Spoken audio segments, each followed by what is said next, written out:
PCOD होता क्या है? ब्रॉड स्पेक्ट्रम कंडीशन है। सारे हार्मोनल इम्बैलेंस के लिए जो ब्लैंकेट टर्म यूज की जाती है दैट इज पीसीओडी या पीसीओएस। ठीक है, ये एक्ने जो पीसीओएस की वजह से जो हार्मोनल एक्ने है वो हमारा नॉर्मल एक्ने से कैसे डिफरेंट है? या जो आपका नॉर्मल एक्ने होता है या नॉर्मल पिंपल्स होते हैं वो generally T of the face पे आते हैं। सो हार्मोनल एक्ने वी पे आएगा। हार्मोनल एक्ने बहुत पेनफुल होता है, तो वो सिर्फ एक कॉस्मेटिक प्रॉब्लम नहीं होती। कुछ लोग कहते हैं हमने अल्ट्रासाउंड कराया उसमें कुछ नहीं था तो हमें पीसीओडी नहीं है।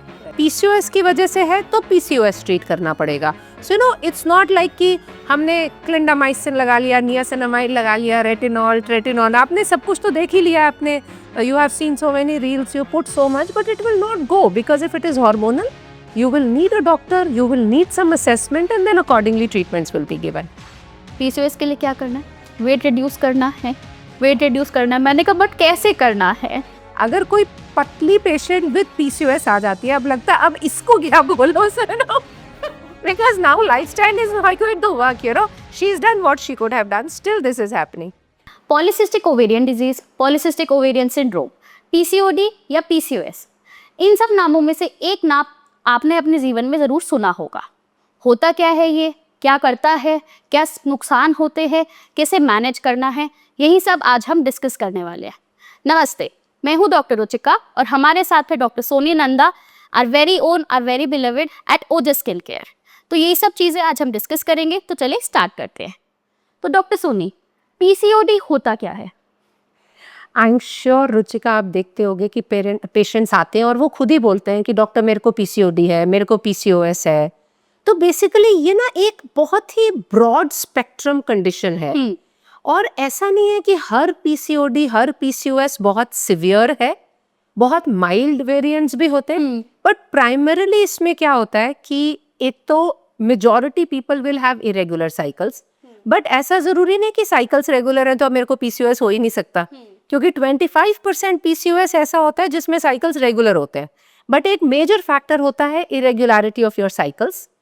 फिर इससे ना स्किन पे बहुत सारी चेंजेस आती है।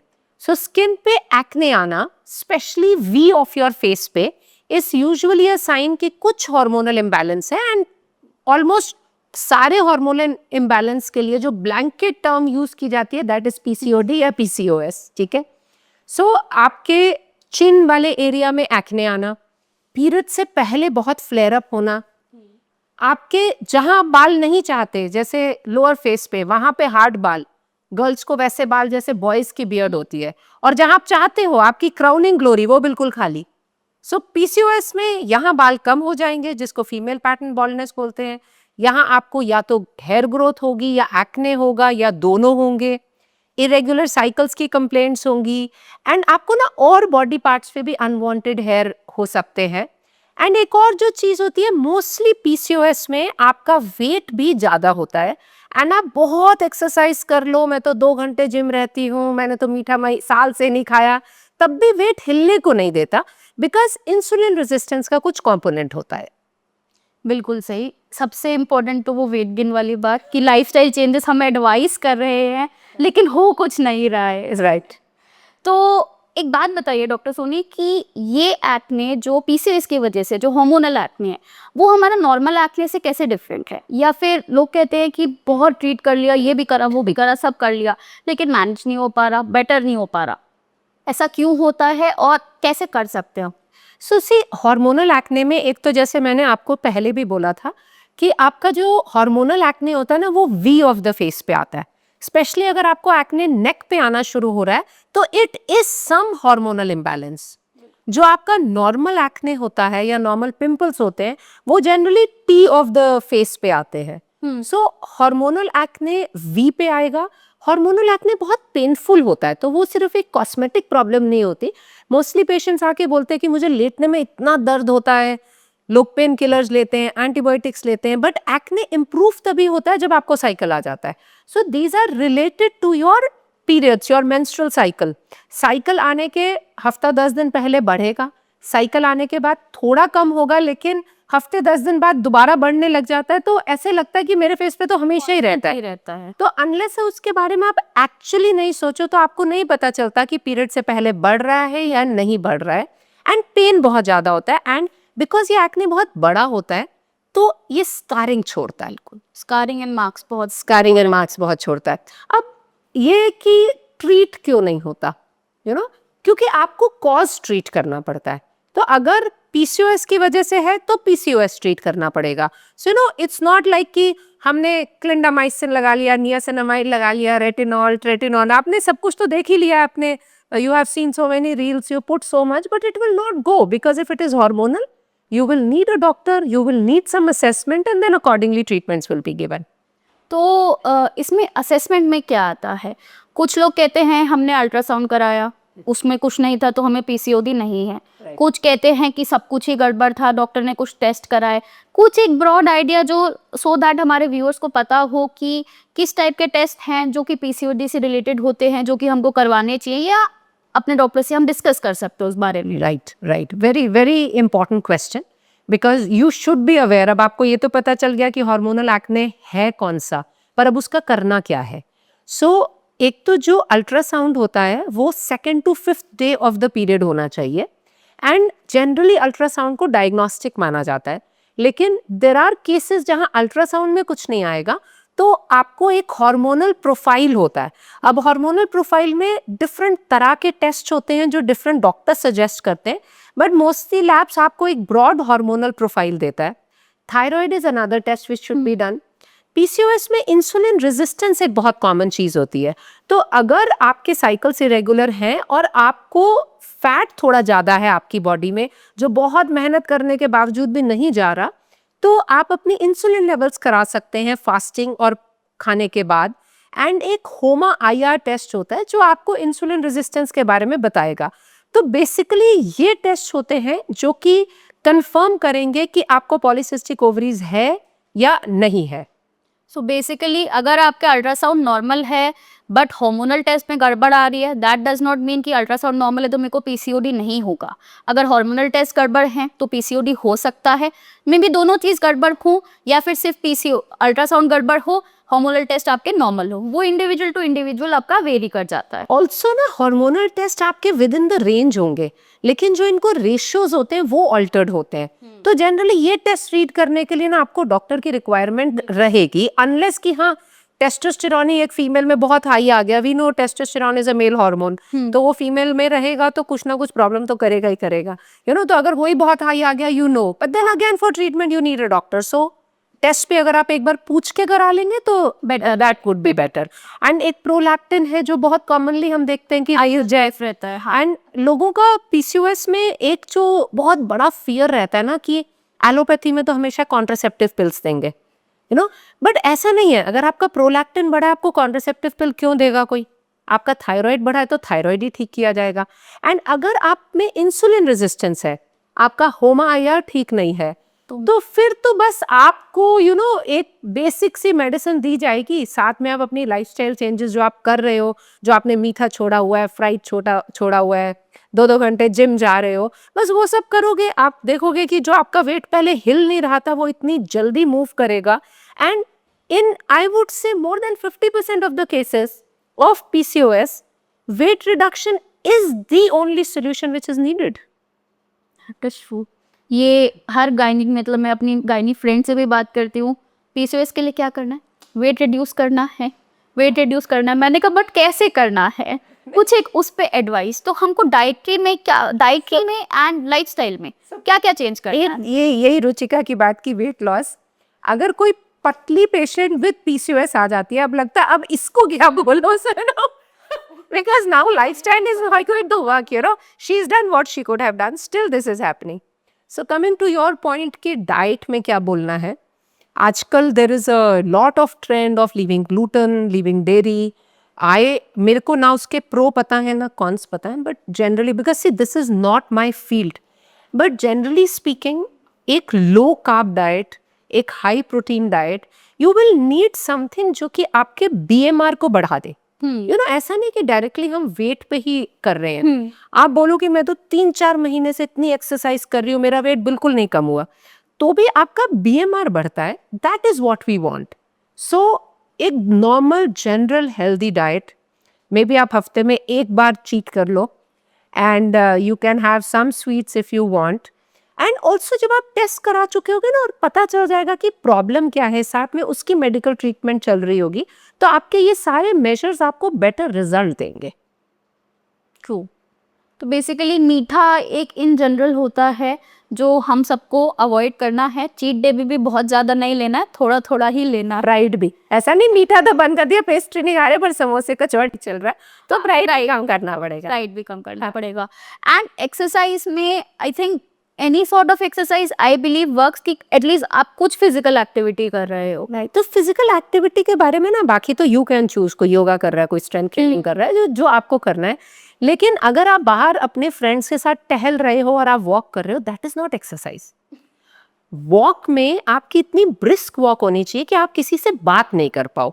और एक और जो बेसिक प्रॉब्लम है आजकल के लाइफस्टाइल में, आपने सुबह 1 घंटा एक्सरसाइज कर ली फिर पूरे दिन आप कुर्सी के साथ चिपके हुए हो, you know, so then that will not work. तो आप एक्सरसाइज किया एंड फिर हर 1 घंटे में मे बी 5 मिनट आप थोड़ा सा walk प्रैक्टिस बना लो। तो इतना सिडेंटरी लाइफस्टाइल नहीं होना चाहिए हमारे को। इसमें आपके 10,000 स्टेप्स पे हो जाएंगे ना easily. 10,000 steps are so difficult, Ruchita. Have you ever tried? It is not easy. आप सुबह 45-50 मिनट्स भाग लो, आपके 5,000-6,000 होते हैं और पूरे दिन में तो 100-150 भी नहीं होने। तो आपको ना एक रेगुलर, मतलब सिडेंटरी नहीं रहना, जहां मौका मिले उठ के भाग लो। तो that's how it has to B.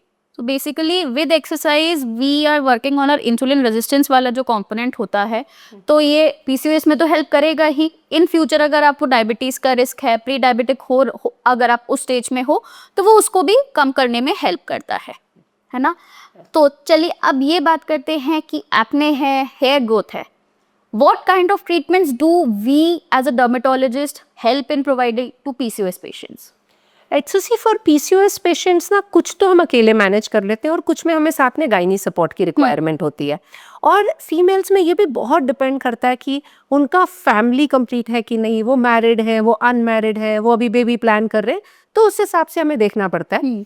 लेकिन जो पीसीओएस के पिंपल्स हैं, क्योंकि बड़े बड़े हैं, वो मार्क्स छोड़ेंगे, तो हमारा एम ये होता है कि एटलीस्ट ऐसी ट्रीटमेंट्स करें जिससे कि निशान ज़्यादा नहीं रहे। जैसे जनरली मेरी एडवाइस पेशेंट्स को ये होती है कि क्योंकि पीरियड के टाइम वी एक्सपेक्ट कि हफ्ता 10 दिन स्किन थोड़ी सेटल रहेगी, तो उस टाइम अगर हम एक पील का सेशन कर लें तो आपके जो एक्टिव एक्ने हैं वो सेटल हो जाते हैं। तो ऐसा नहीं लगता कि मेरे मुंह पे तो पूरा महीना ही पिंपल्स रहते हैं, एंड दूसरे निशान थोड़े से कम हो जाते हैं। बिल्कुल। एंड पीसीओएस में ये भी देखा है कि किसी के पिंपल्स ज़्यादा होते हैं, किसी का हेयर एक्सेस होता है। रेयर लोग होते हैं जिनको दोनों होता है। प्रॉब्लम तो अगर आपके पिंपल्स और हेयर दोनों है तो डेफिनेटली हमें पहले पिंपल्स करने पड़ेंगे। अब उसमें प्रॉब्लम ये आती है कि आपका हेयर है, आप उसे कुछ ना कुछ तो कर रहे हो रिमूव करने के लिए।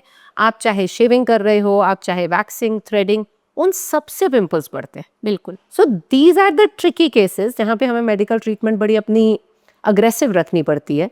बट बाकी पिंपल्स के लिए हमारी जो भी मेडिसिन है, आपके टेस्ट में जो भी प्रॉब्लम आई है उसके हिसाब से आपका लाइफस्टाइल, आपका डाइट ठीक करके मोस्टली लोगों में 4-6 मंथ्स में इम्प्रूवमेंट आ जाए। We are able to give them a solution. And hair growth के लिए लेजर हेयर रिडक्शन। हाँ, तो अब चैलेंज यहाँ आता है, आपके एक्सेस हेयर है और हम लेजर हेयर रिडक्शन शुरू करते हैं। जो लोग को तो कोई हार्मोनल इशू नहीं है उनमें 8-10 सेशन में बहुत अच्छा रिजल्ट आ जाता है।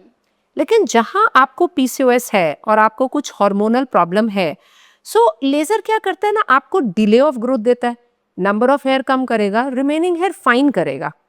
जहाँ हार्मोनल प्रॉब्लम है वो इन रिमेनिंग हेयर को दोबारा हार्ड कर देता है। तो the result is very slow.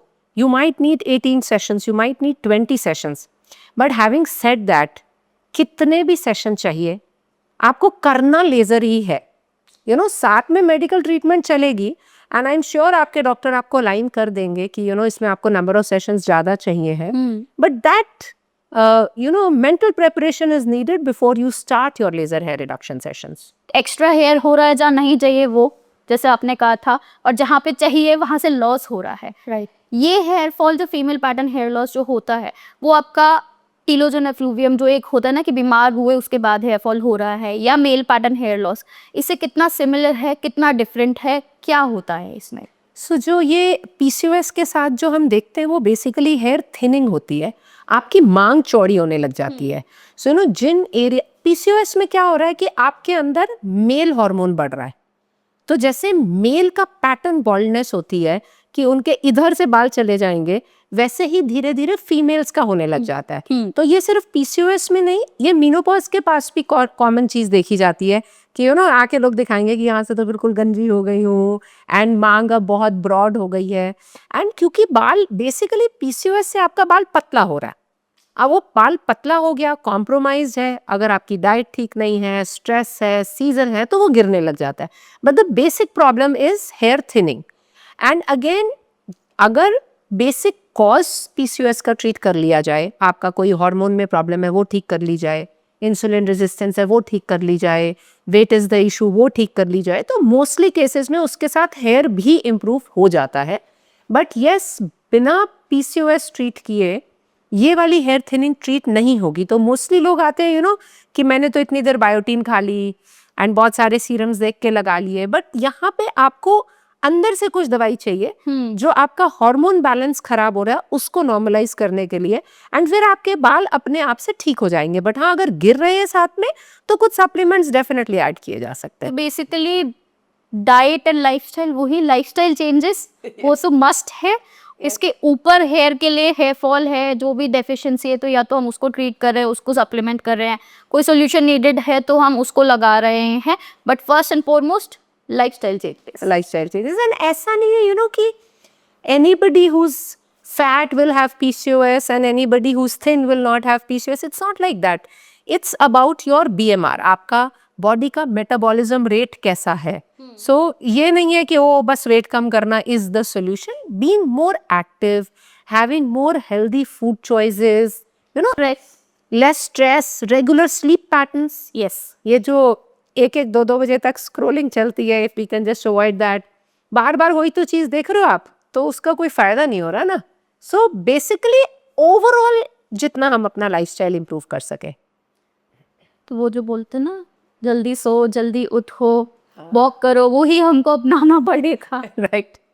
सो अब ये है कि हर पेशेंट से अगर हम बात करें तो not everyone wants to go for OCPs. OCPs मतलब oral contraceptive pills, hormonal pills. हमको हार्मोनल पिल्स नहीं ले रहे, तो इसके अलावा क्या हमारे पास कुछ सब्स्टिट्यूट्स होते हैं? सपोज किसी को हार्मोनल इम्बैलेंस नहीं है, हमें सस्पेक्ट हो रहा है, हमको देने का मन है, तो क्या हम कुछ ऐसे सप्लीमेंट्स है जो हम ले सकते हैं, कुछ पेशेंट्स ले सकते हैं? बिकॉज मार्केट में बहुत कुछ आ रहा है कि ये ले लो पीसीओएस क्योर हो जाएगा, ये कर लो पीसीओएस क्योर हो जाएगा। तो ऐसा कुछ है जो हम कर सकते हैं, या फिर होम्योपैथिक में हो या आयुर्वेदिक में हो, एलोपैथिक, किसी भी चीज में जो हमारे व्यूअर्स को कुछ आइडिया लगे।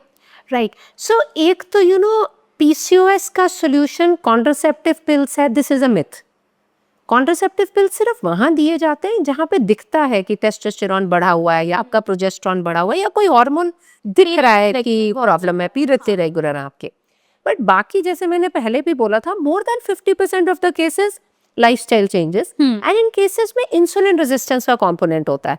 सो जो इंसुलिन रेजिस्टेंस का कंपोनेंट है उसको ठीक करने के लिए जो विटामिन यूज किए जाते हैं, vitamin D, myoinositol, NAC, N-acetylcysteine, omega-3 can help. But see ये जो सप्लीमेंट्स होते हैं ना, ये दीज आर एड ऑन। ऐसा नहीं कि मैं तो नैक भी खा रही हूँ और ठीक नहीं हो रहा। आप नैक खा रहे हो, साथ में आप दौड़ रहे हो रोज, साथ में आप खाना ठीक कर रहे हो, साथ में आपने अपनी मेडिकल इवैल्यूएशन करा ली है, तो that's the way to go about it. And your question regarding homeopathic and Ayurveda, see, I am again not the expert there. But हाँ, मैंने लोग देखे हैं who say कि हम ये लेते हैं और हमारे पीरियड्स रेगुलर हो जाते हैं, हमारी प्रॉब्लम्स ठीक हो जाती हैं। तो जो भी सिस्टम आपके लिए वर्क करे, it's one size doesn't fit all. तो किसी को एलोपैथी सूट कर जाएगी, किसी को होम्योपैथी, किसी को आयुर्वेदा। तो जो सिस्टम आपके लिए सूट करे, लेकिन आप पहले से सिर्फ ये प्री कंसीव नोशंस में नहीं रखो कि वहां तो वो पिल्स ही देंगे या कुछ देंगे। एक आपकी असेसमेंट हो जाएगी, फिर उस हिसाब से डिसाइड हो जाएगा कि आपको रिक्वायरमेंट क्या है। एक क्वेश्चन, पीसीओडी क्योर हो जाता है? मुझे पीसीओडी था, अब नहीं है, ठीक हो चुका है, क्या ये चीज होती है? तो देखो, क्योर तो कुछ भी नहीं होता, राइट? अब आपको पीसीओडी था, उसके बाद आपने कुछ तो किया होगा जिससे अब वो नहीं है। तो अगर आप वो चीज़ मेंटेन करोगे, से आपने अपना वेट लॉस किया, आपने अपना फूड ठीक किया, आपने अपना स्लीप पैटर्न ठीक किया, आपने कुछ सप्लीमेंट्स खाए या जो भी, अगर आप वो चीज़ मेंटेन रखोगे तो क्योर रहेगा। अगर आप सोचोगे नहीं भई आप बहुत हो गया, आप ऐसे ऐसे जीने का क्या फ़ायदा टाइप्स, तो फिर ऑब्वियसली अगर जिस वजह से पीसीओडी था वो वजह वापस आ जाएगी तो पीसीओडी भी वापस आ जाएगा। इसी चीज़ पे ऐसे पेशेंट्स होते हैं जो लेज़र कराते हैं, पीसीओडी के लिए लेज़र कराया, बहुत अच्छा इम्पैक्ट आता है, बट कुछ सालों बाद आते हैं कि न्यू हेयर ग्रोथ हो गई विदाउट एनी प्रेगनेंसी और विदाउट एनी मेडिसिन, उनको हेयर ग्रोथ हो गई। उसमें एक बहुत मेजर होता है कि वही सडन वेट गेन हो गया या पीसीओएस उनका वापस से आ रहा है, जिसकी वजह से fresh hormonal disturbances, fresh new hair growth. So see मतलब विथ ह्यूमन बॉडी परमानेंट कुछ भी नहीं है, मतलब परमानेंट तो हम ही नहीं है। So there are no permanent cures, but आप ये नहीं सोच सकते कि परमानेंट नहीं होगा तो मैं कुछ करूंगी नहीं, बिकॉज फिर एक्ने के स्कार्स रह जाएंगे। हेयर जो आप रिमूव कर रहे हो वो सारी अंडर स्किन ग्रोथ हो जाएगी, वो पूरा फेस ब्लैक ब्लैक दिखेगा, यहाँ से बिल्कुल बॉल्डिंग हो जाएगी। आपके साइकिल से रेगुलर रहेंगे तो वो आगे जाके आपकी फैमिली प्लानिंग और उन सब चीज़ों में भी प्रॉब्लम करेगा। तो ट्रीट तो करना ही है। अब किस चीज़ से ट्रीट करना है विल डिपेंड ऑन कि आपको ये प्रॉब्लम है क्यों, मतलब अंडरलाइंग कॉज क्या है, एंड उसके बाद रिजल्ट परमानेंट है कि नहीं है वो तो कम्प्लीटली आप पे डिपेंड करता है कि आप कितनी देर एक डिसिप्लिन में और एक बैलेंस में चल सकते हैं। Basically, PCOS is also like metabolic disease, yes like diabetes, like hypertension. Right. सब एक्सरसाइज भी करनी है, लाइफस्टाइल भी ध्यान रखना है, जरूरत पड़ेगी तो हमें दवाई भी खानी ही पड़ेगी। Exactly. So this is all about PCOS from doctor Soni and me. अगर आपका कोई भी क्वेश्चन है, कोई भी क्वेरी है, कोई भी डाउट है, प्लीज नीचे कमेंट करें या फिर ओजस स्किन केयर क्लिनिक विजिट करें। Please please don't follow us. please don't forget to follow us, like, share and subscribe. Thank you.